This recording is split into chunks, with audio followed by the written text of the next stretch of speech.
Saúdo a amada igreja com a graça e a paz do nosso eterno Redentor. Motivo de muita alegria estarmos todos reunidos no último domingo do ano. Até aqui tem nos ajudado o nosso Senhor, amém? Eu gostaria de convidar a igreja à meditação de hoje no Salmo de número 114. Salmo de número 114.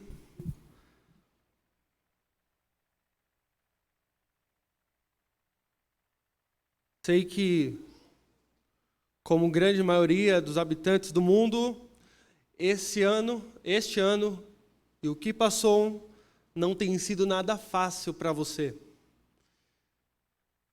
E por essa razão gostaria de trazer à igreja uma mensagem de esperança. Uma mensagem que transcende as esperanças do mundo, mas é uma esperança que nasce da salvação do povo de Deus. Uma salvação que não depende de homens, porque ela não nasceu na terra, nasceu no céu. Não foi executado por nenhum príncipe, mas pelo Rei dos Reis e Senhor dos Senhores. E para isso, então, eu gostaria de ler com você o Salmo de número 114, que vai nos falar sobre a salvação do povo de Deus. Diz a santa palavra do Senhor. Quando saiu Israel do Egito e a casa de Jacó, do meio de um povo de língua estranha, Judá se tornou o seu santuário e Israel o seu domínio. O mar viu isso e fugiu. O Jordão tornou atrás. Os montes saltaram como carneiros e as colinas como cordeiros do rebanho. Que tens, ó mar, que assim foges? E tu, Jordão, para tornares atrás? Montes, por que saltais como carneiros? E vós, colinas, como cordeiros do rebanho? Estremece, ó terra, na presença do Senhor, na presença do Deus de Jacó, o qual converteu a rocha em lençol de água e o seixo em manancial. Busquemos a face do Senhor mais uma vez. Santíssimo Deus, graças te damos mais uma vez, Senhor, pela rica oportunidade de estarmos reunidos como seu povo nesta noite. E suplicamos ao Senhor, nesta hora, que o Senhor ilumine as nossas mentes, a fim de que compreendamos a tua santa e preciosa palavra. Ó Deus, não nos deixe sair daqui, deste lugar, vazios, mas nos encha da esperança que decorre da cruz. É a nossa oração. Em nome de Jesus. Amém.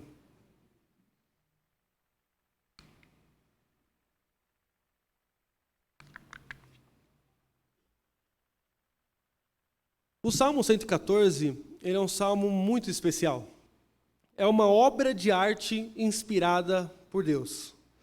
O Salmo 114, ele está inserido numa lista de salmos que nós chamamos de salmos de Halel, que vai do 111 até o 117. Esses salmos eram usados pelos judeus para serem entoados durante a Páscoa. Era comum que depois da ceia de Páscoa, a ceia pascual, o líder da família guiasse, então, os seus a estes salmos. E o Salmo 114, ele ganha uma proeminência, porque o Salmo 111, 112 e 113, ele serve como uma introdução a esse salmo. Se você perceber na sua Bíblia, o quadro se faz da seguinte maneira. O Salmo 111, ele começa com aleluia. Por isso que é Halel, aleluia, louvado seja. O Salmo 112, da mesma forma, ele começa com aleluia. O 113 começa e termina. Somente o 114 não tem aleluia. E se você seguir o Salmo 115, ele termina com aleluia. O 116 termina com aleluia. E o 117 começa e termina, montando para nós um grande quadro, trazendo luz para o Salmo 114, que é o principal dessa lista. é muito provável que o judeu que organizou o saltério nessa parte tenha organizado os salmos de Halel em torno do Salmo 114, porque é ele que vai dar a tônica da razão pela qual nós devemos louvar ao Senhor. E a razão única é porque Ele salvou-nos do pecado e da morte. E é isso que o Salmo 114 vai nos lembrar, a salvação do povo de Deus. E a pergunta é, por que então Deus salvou o seu povo? Porque Ele nos tirou das garras do pecado, porque Ele tirou o povo de Israel das garras do Egito. Primeira razão é para que nós, assim como eles, nos tornássemos a sua habitação. Se não vejamos os versos 1 e 2, quando saiu Israel do Egito, e a casa de Jacó do meio de um povo de língua estranha, Judá se tornou o seu santuário, e Israel o seu domínio. O salmo então começa com uma marca temporal. Quando saiu Israel do Egito? Veja, ele traz à nossa memória aquele dia do Êxodo, de quando Deus tirou aquele povo, que não era um povo poderoso militarmente, mas era um povo escravo, um povo pequeno em vista dos outros povos que existiam da época. Deus traz para nós a memória de que Israel um dia era escravo, é verdade, mas ele foi liberto do Egito. E o texto vai dizer que Deus tira Israel no meio de um povo de língua estranha. A palavra língua estranha é a primeira vez que aparece em toda a Bíblia, é aqui, no Salmo 114. E sempre quando você vê essa palavra nos profetas, sempre a tonalidade é de opressão, é de aflição, ou seja, Deus tirou o seu povo, não foi da Disneylândia. Deus tirou o seu povo debaixo de opressão, de humilhação, de dor e sofrimento. Eles estavam cativos. Deveriam obedecer os seus senhores. Irmãos, veja, Israel poderia passar milênios no Egito. Milênios se passariam e eles continuariam sendo escravos, estrangeiros, numa terra de um povo de língua estranha. E Deus, no verso 2, vai dizer ao salmista que pega esse povo, Judá, casa de Israel, ou melhor, casa de Jacó, Israel, são todos sinônimos para falar daquele povo de Deus, que entrara no Egito como 70 pessoas e de lá saíram cerca de 2,5 milhões de seres humanos. Deus, ele pega esse povo, usa o Egito de incubadora, e na hora que ele quis, ele tira esse povo e fala, agora vocês serão o meu santuário, eu habitarei no meio de vocês. A construção do tabernáculo na história do povo de Deus é extremamente simbólica. Se não, pense você, os nossos pais, Adão e Eva, eles tinham um relacionamento belíssimo com Deus. É dito que o próprio Deus vinha às tardes e passeava com os nossos pais. Andava com ele no jardim da inocência. Criador e criatura compartilhando de um laço de amizade e de amor. Mas no capítulo 3 de Gênesis nós vemos a maior traição do ser humano. Foi quando o ser humano deu atenção e ouvidos à serpente e traiu o seu Criador. Desde então, nós, semelhantemente aos nossos pais, fomos expulsos do jardim. O homem agora, a partir do pecado, não pode mais habitar com Deus. Porque Deus não habita com o pecado.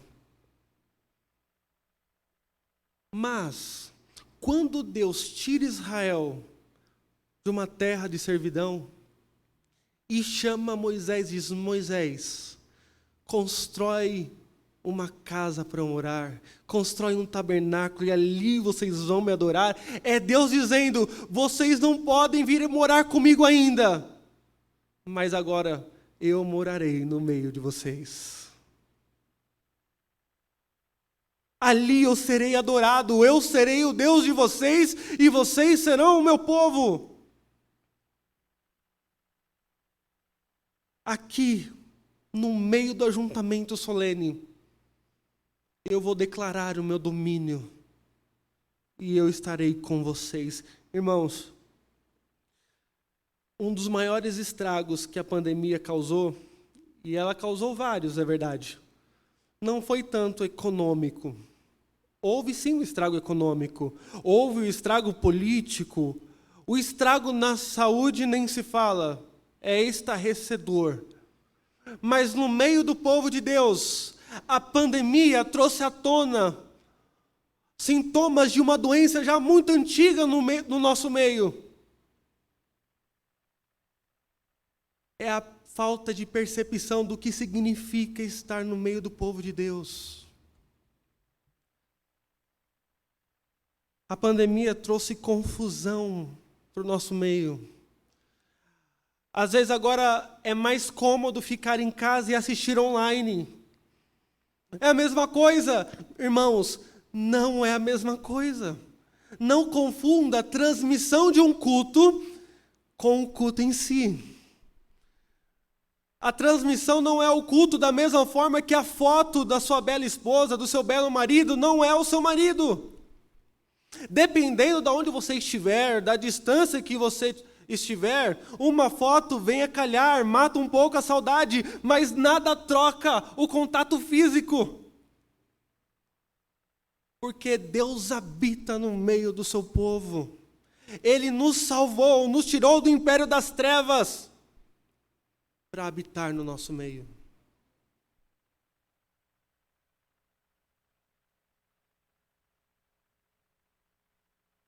Confundir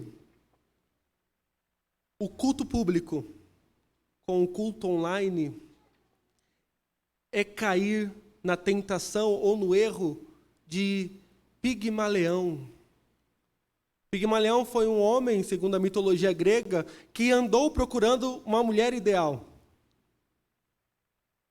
Novidade, não encontrou. Então, Pigmalião, ele esculpe, faz uma escultura de uma mulher e se apaixona pela sua própria escultura. Confundir transmissões online com o que acontece aqui é cair nesse erro. Deus nos chamou para nós sermos a sua habitação. Olha o que Pedro diz lá na sua primeira carta, capítulo 2, verso 5. Também vós mesmos, povo de Carvalho, como pedras que vivem, sois edificados casa espiritual para ser de sacerdócio santo, a fim de oferecer de sacrifícios espirituais agradáveis a Deus, por intermédio de Jesus Cristo. Deus habita no nosso meio. E nós não podemos esquecer isso.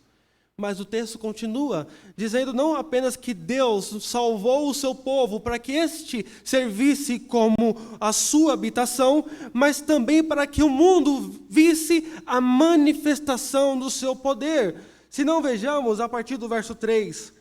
O mar viu isso e fugiu. O Jordão tornou atrás, os montes saltaram como carneiros, e as colinas como cordeiros do rebanho. A linguagem aqui é bela, é poética. O salmista ele usa dessa ferramenta para imprimir em nós a salvação de Deus para com o seu povo e a manifestação do seu poder. Ele atribui características a seres inanimados. Ele fala para o mar, aqui é uma referência possivelmente ao Mar Vermelho. Olha, o mar viu isso, viu o poder de Deus e fugiu. O Jordão, fazendo uma referência à passagem do povo sob a liderança de Josué à terra prometida, o Jordão viu a presença do Senhor e tornou atrás, reverteu o seu fluxo. Os montes saltaram como carneiros e as colinas como cordeiros do rebanho. Aqui uma referência possivelmente ao Sinai, quando Moisés vai falar com o Senhor e um monte treme diante da presença do Todo-Poderoso. O salmista está dizendo: o mar fugiu, o Jordão retrocedeu, as colinas saltaram de alegria diante da sua presença. Então ele faz algumas perguntas a esses seres inanimados a partir do verso 5. Que tens, ó mar, que assim foges? E tu, Jordão, para tornares atrás? Montes, por que saltais como carneiros, e vós, colinas, como cordeiros do rebanho? O que aconteceu com vocês? O que aconteceu para que, quando Moisés tocasse o bordão, o mar se abrisse e o povo passasse a pé enxuto? O que aconteceu com vocês, Jordão, colinas? Olha, irmãos, há uma doce lição para nós aqui. Deus tem poder para transformar os nossos maiores obstáculos nas maiores bênçãos para o seu povo. Quão difícil era aquele mar. Quão impossível era para o povo passar pelo Jordão. Mas Deus surpreende-nos de forma inesperada, porque Ele é o Todo-Poderoso. Ainda que para os olhos do mundo da época, o Egito fosse a nação mais poderosa do mundo, para Deus não passaria de nada. O mar, o Jordão, todos os obstáculos que para nós seriam obstáculos intransponíveis, Deus age poderosamente sobre eles. Aí a pergunta que eu tenho que te fazer nessa noite: qual é o tamanho do seu obstáculo? Qual é a sua dificuldade? O que você tem enfrentado? Quais são suas dores? É aquele ente querido que você perdeu e não consegue superar? Quantos lutos os nossos irmãos não sofreram durante essa pandemia? Talvez seja algum pecado que veio à tona e você fala: meu Deus, agora eu não conseguirei mais vencê-lo. Eu estava indo até bem com a comunhão, com os encontros, mas agora, porque eu me afastei da comunhão, os pecados vieram à tona. E agora eles tornaram-se para mim obstáculos intransponíveis. Eu vim a esse culto de posse, mas eu não sei o que será de mim no próximo ano. Qual é o tamanho do seu obstáculo? Eu quero que você saiba que você está diante de um Deus que é maior do que qualquer obstáculo, que é capaz de fazer o seu povo andar em pés enxutos em meio ao Mar Vermelho. E por fim,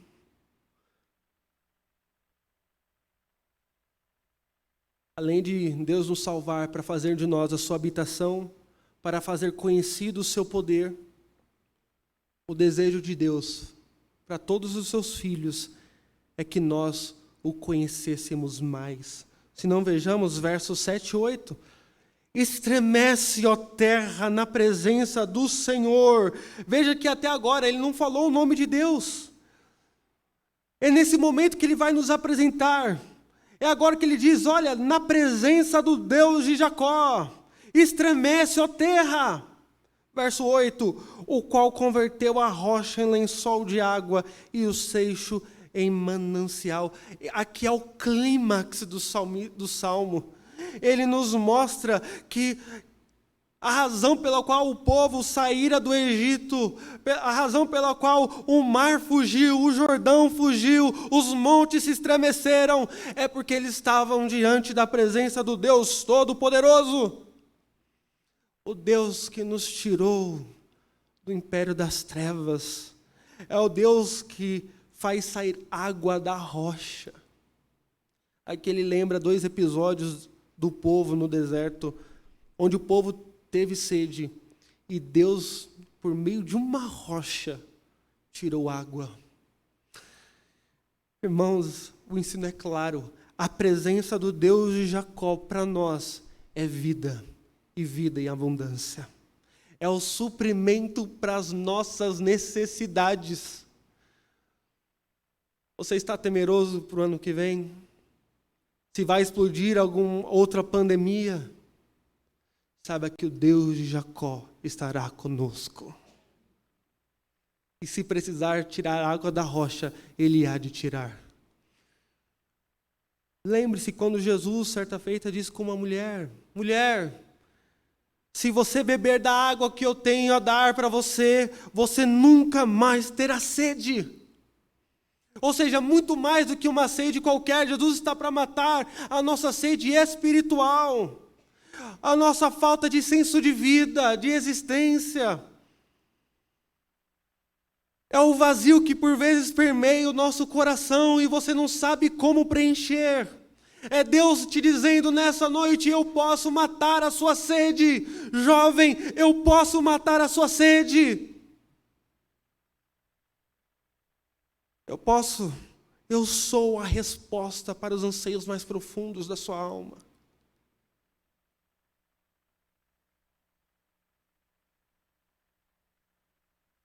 Irmãos, esse texto belo que mostra e nos faz lembrar um pouco da redenção que Deus fizera para o povo de Israel no Egito, é uma sombra da redenção que nós tivemos em Jesus Cristo. Esse texto foi preservado para nós hoje, para nós lembrarmos como esse texto aponta para o Filho de Deus. O tabernáculo, de fato, marcava ou apontava para a presença de Deus entre o seu povo. Isso é verdade. Mas na plenitude dos tempos, o Filho de Deus desceu e veio habitar entre nós. E antes de subir, ele disse: eis que eu estarei convosco todos os dias, até a consumação dos séculos. Quando o Filho de Deus, ele nasceu para trazer salvação para todos nós. Não foram os mares que fugiram, não foram os montes que saltaram, mas os céus, com uma miríade de anjos, cantaram nas alturas: glórias a Deus, e paz na terra entre os homens a quem Ele quer bem. Durante o seu ministério, Jesus mostrou esse poder, o poder sobre a criação, quando Ele disse para a tempestade cessar e o mar emudecer.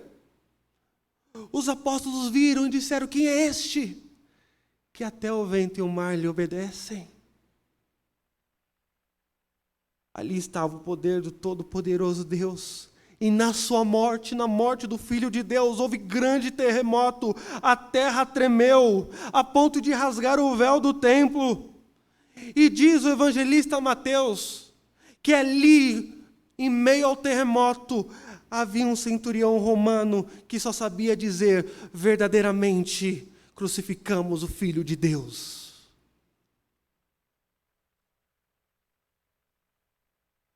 Esse texto nos mostra e nos leva ao Calvário. E às vezes você pode ter chegado neste culto pensando no tamanho do seu pecado, na sua dívida diante de Deus. Mas eu gostaria que você refletisse nesse texto, colocando o seu nome. Quando o Senhor te tirou das garras de Satanás, do domínio do diabo, do pecado, Ele fez isso para habitar com você. Ele fez isso para trazer salvação. Ele fez isso para que ninguém pudesse te arrancar dele. Nem o pecado, nem a morte, nem o juízo divino. Nada pode nos tirar da mão do nosso Redentor. Ele nos tirou das trevas e está nos levando a Canaã celestial. E eu gostaria de terminar lendo com vocês Romanos capítulo 8. O último domingo do ano. Eu gostaria de lembrar você esse texto tão belo. Romanos capítulo 8, versos 31 a 39.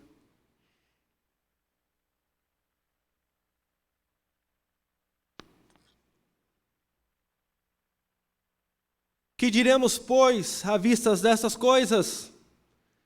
Se Deus é por nós, quem será contra nós? Aquele que não poupou o seu próprio filho, antes por todos nós o entregou, porventura não nos dará graciosamente com ele todas as coisas? Quem tentará acusação contra os eleitos de Deus? É Deus quem os justifica. Quem os condenará? É Cristo Jesus, quem morreu, ou antes quem ressuscitou, o qual está à direita de Deus e também intercede por nós. Quem nos separará do amor de Cristo? Será tribulação, ou angústia, ou a perseguição, ou fome, ou nudez, ou perigo, ou espada? Como está escrito, por amor de ti somos entregues à morte o dia todo. Fomos considerados como ovelhas para o matadouro. E eu gostaria que todos nós lêssemos a partir do verso 37, todos juntos. Em todas estas coisas, porém, somos mais que vencedores, por meio daquele que nos amou. Porque eu estou bem certo de que nem a morte, nem a vida, nem os anjos, nem os principados, nem as coisas do presente, nem do porvir, nem os poderes, nem a altura, nem a profundidade, nem qualquer outra criatura poderá separar-nos do amor de Deus que está em Cristo Jesus, nosso Senhor. Louvado seja Deus! Essa é a nossa esperança. Não há morte, não há pandemia, não é crise econômica, política que nos arraste, que nos tire deste amor. Ah, meus queridos irmãos, que esse amor seja a nossa marca para o ano de 2022. Que Ele nos fortaleça, porque nós somos o seu povo e Ele é o nosso Deus. Vamos orar? Ó Deus, nós te damos graças, Pai, por tão gloriosa salvação. Obrigado, ó Deus, por vencer os mares dos nossos pecados, das nossas crises e aflições, e nos trazer de volta para Ti, a Tua habitação, rumo a Jerusalém celestial. Ó Deus, nos fortaleça, Senhor. Se há alguma alma aqui nessa noite, com o peso do pecado, mostra, ó Deus, o Teu perdão e alivia a carga deste. É a nossa oração, em nome de Jesus. Amém.